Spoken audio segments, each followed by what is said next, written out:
Il y a 20 ans jour pour jour, les 2 tours du World Trade Center s'écroulaient. Une terrible attaque terroriste qui a bouleversé le monde. Chacun se souvient où il était et ce qu'il faisait le jour où cet attentat est survenu. Certains plus que d'autres car directement touchés ou présents sur place ce 11 septembre 2001.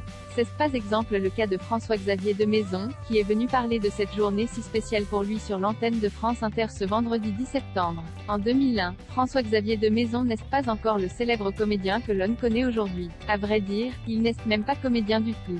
À cette époque, il est fiscaliste international à New York. Et ce 11 septembre, il n'est pas près de l'oublier. Cette date me marque. Cela fait beaucoup et pourtant cela paraît très proche, explique-t-il. C'est un souvenir qui reste marquant dans le sens où il a beaucoup de choses, c'est un choc cathartique qui m'a fait prendre pas mal de décisions dans ma vie. François-Xavier de Maison, Jai cru à un film catastrophe. François-Xavier de Maison a même des souvenirs détaillés du déroulé de sa journée. Quand j'y pense, ça reste assez précis, raconte le comédien, qui était dans le métro au sud de Manhattan au moment où les attaques ont eu lieu. Je suis rentré dans le métro pile à l'instant où la première tour a été touchée.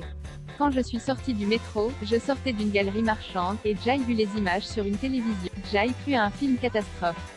Je monte dans mon bureau, et on me dit qu'il y a eu un attentat, précise-t-il.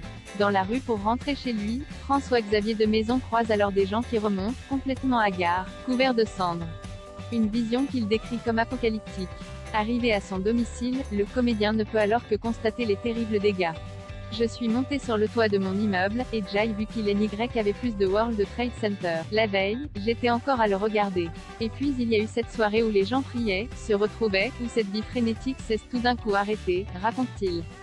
Ces événements sont alors un électrochoc pour le fiscaliste qui décide de tout plaquer pour faire devenir comédien. Ça m'a fait mesurer que la vie était courte, et que j'aurais pu passer à côté de mon rêve d'enfant qui était de monter sur scène, que je n'avais pas ma place dans un bureau. Un choix judicieux pour François-Xavier de Maison qui a réussi à accomplir brillamment son rêve d'enfant.